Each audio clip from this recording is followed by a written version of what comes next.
नमस्कार, नया सवेरा न्यूज़ में आप सभी का स्वागत है। देखिए पूरी खबर विस्तार से।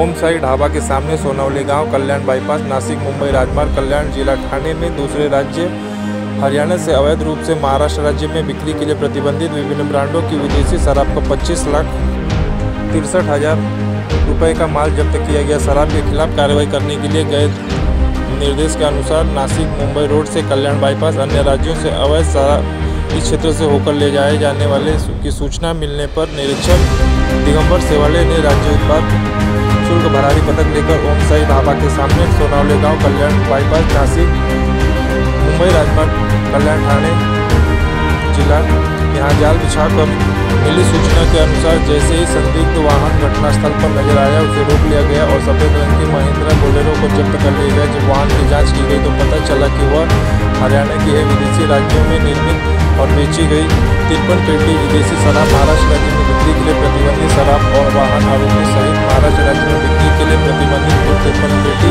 विदेशी शराब बरामद की गई, जिसकी कीमत लगभग 25,63,000 बताई जा रही है। इसके अलावा हिरासत में लिए गए आरोपियों से प्राप्त साक्ष्य की जानकारी के अनुसार आरोपी नंबर 3 अपराध में गुरमुख देवानी की संलिप्तता उजागर हुई और उसे फरार घोषित करते हुए उन पर महाराष्ट्र निषेध अधिनियम के तहत मामला दर्ज कर लिया गया है। उक्त कार्रवाई निरीक्षक दिगंबर सेवाले, उप निरीक्षक HB यादव, द्वितीय निरीक्षक द्वारा की गई।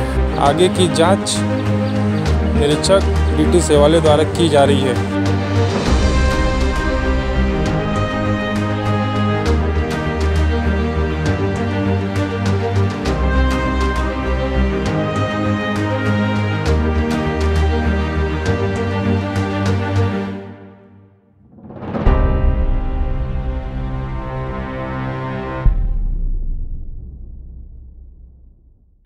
विभागाचे आयुक्त मान्य श्री राजेश देशमुख साहेब यांच्या मार्गदर्शनाखाली कोकण विभागीय पथकाचे निरीक्षक श्री दिगंबर शेवाळे यांना गुप्त बातमीदारामार्फत अशी माहिती मिळाली।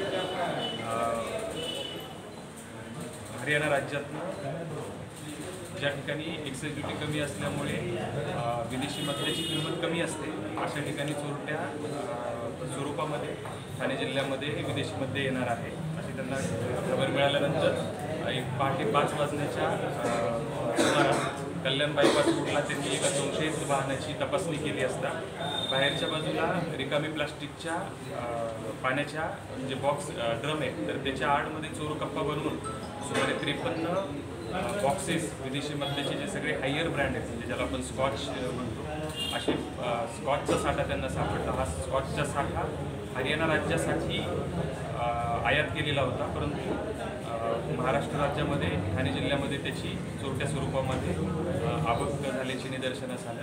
यामध्ये टेम्पो जो पिकअप टेम्पो आहे त्याच्या किमतीसह जवळपास 25 लाखाचा मुद्देमाल हस्तगत केला आहे आणि 2 आरोपींना अटक केली। त्यानंतर पुढील तपास श्री दिगंबर शेवाळे आणि त्यांची टीम करतात। सर, बेकायदेशीर उभारण्यात आलेले ढाबे आणि हॉटेल इथे हा माल जातो ते तपासामध्ये निदर्शन असेल आणि कुठे कुठे जात होतात आणि 53 बॉक्स स्कॉच ही म्हणजे या लगतच्या कालावधीमध्ये एवढ्या मोठ्या प्रमाणात पहिल्यांदाच सापडले। याचा नेमका सोर्स काय आहे तपासामध्ये किती आरोपी आहेत याच्यामध्ये सध्या तरी 2 आरोपी आहेत। याच्यामध्ये तपासानंतर हा नेमका कोणाला पुरवण्यात येत होता आणि याचा मागचा किंगपिन कोण, सूत्रधार कोण हे तपासामध्ये निदर्शन। माननीय आयुक्त राज्य उत्पादन शुल्क श्री राजेशजी देशमुख साहेब, सह आयुक्त अंमलबजावणी व दक्षता श्री प्रसाद सुर्वे साहेब, विभागीय उपायुक्त राज्य उत्पादन शुल्क श्री प्रदीप पवार साहेब या सर्वांच्या मार्गदर्शनाखाली गुप्त बातमीदारानुसार माहिती मिळाली होती की हरियाणा राज्यातून उल्हासनगर या ठिकाणी मोठ्या प्रमाणावर विदेशी मद्याचा म्हणजे स्कॉचचा साठा येणार आहे। तो एका वाहनातून येणार आहे आणि सदर जे वाहन आहे त्याला एक गुप्त अशा पद्धतीचा कप्पा केलेला असून पाठीमागे प्लॅस्टिकच्या 20 लिटर क्षमतेच्या बाटल्या भरण्यात आलेल्या असून त्या गुप्त कप्प्यामध्ये विदेशी मद्याचा साठा लपवण्यात आला अशी खात्रीलायक माहिती मिळाली होती। त्या खात्रीलायक माहितीच्या आधारे माझ्या स्टाफने काल रात्री 12 वाजेपासून सापळा रचला। पहाटे 5-5:30च्या दरम्यान कल्याण बायपासजवळ ओम साई ढाब्याच्या समोर जो खबरीने माहिती दिलेली होती त्या वर्णाचा टेम्पो आला. संशयित टेम्पोला आम्ही हटकवलं आणि त्याच्याकडे चौकशी केली असता त्याने सुरुवातीला उडवाउडीची उत्तरं दिली, परंतु नंतर कसून त्याच्याकडे चौकशी केली असता त्यांनी हरियाणा राज्यातून दारूचा साठा आणल्याचे मान्य केले आहे. विदेशी दारूचे म्हणजे स्कॉचचे एकूण विविध ब्रँडचे ब्लॅक लेबल, रेड लेबल, शिवास रिगल अशा उच्च प्रतीच्या दारूचे 53 बॉक्स या ठिकाणी पकडलेले असून 25,36,740 रुपयाचा मद्यसाठा या ठिकाणी जप्त करण्यात आलेला आहे. सर, यामध्ये किती आरोपी आहेत, कशा प्रकारे ही टोळी सक्रिय होती, याच्यात देखील त्यांनी अशा प्रकारे विक्री केलेली आहे? आज सध्या 2 आरोपींना अटक केलेले आहेत. यातील मुख्य सूत्रधार जो आहे तो आहे, त्याचं नाव घेतलेलं आहे आणि त्या मुख्य सूत्रधाराला लवकरात लवकर अटक करावी याची तजवीज जी आहे ती करू. यामध्ये आंतरराज्य मद्यतस्कर टोळी गुंतलेली असून त्या टोळीतील सर्व सदस्यांना तात्काळ अटक करून गुन्ह्याचा पुढील तपास करण्याची जी एकूण गुन्ह्याच्या तपासाची जी प्रक्रिया आहे ती गतीने राबवण्यात येत आहे. सर, या आरोपींचं बॅकग्राऊंड काय, मूळचे आरोपी कुठले आहेत? आणि यातील सर्व आरोपी हे उल्हासनगर येथील रहिवासी आहेत आणि जो मुख्य आरोपी आहे त्याने यापूर्वी देखील 1-2 वेळा अशा पद्धतीच्या गुन्ह्यांमध्ये त्याला ह्या विभागाकडून अटक झालेली असल्याची माहिती मी घेतलेली आहे. सर, कशा प्रकारे यापुढे अशा प्रकारे कारवाया सुरू राहतील आणि हे रॅकेट जे आहे ते पूर्णपणे उद्ध्वस्त करण्यात येईल?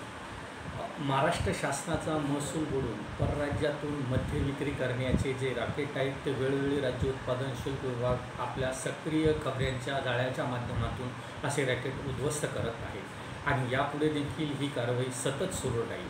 त्यामुळे महाराष्ट्र राज्यात अवैध मद्य विक्री, वाहतूक, निर्मिती हे होणार नाही यासाठी राज्य उत्पादन शुल्क विभाग दक्ष असून वेळोवेळी रात्रीच्या मोहिमा घेणे, वेळोवेळी खबऱ्यांच्या मार्फत माहिती जमा करणे आणि कारवाई करणे या पद्धतीची ज्या मोहिमा आहेत त्या सध्या राज्य उत्पादन शुल्क विभागामध्ये सातत्याने सुरू आहे. सर, ह्या आरोपींवर कशा प्रकारे कारवाई असणार आहे, कुठल्या गुन्ह्याअंतर्गत कारवाई केली जाणार, मोकासारखा गुन्हा यांच्यावर लावण्यात येणार? सराईत जे गुन्हेगार आहेत त्यांच्यावरती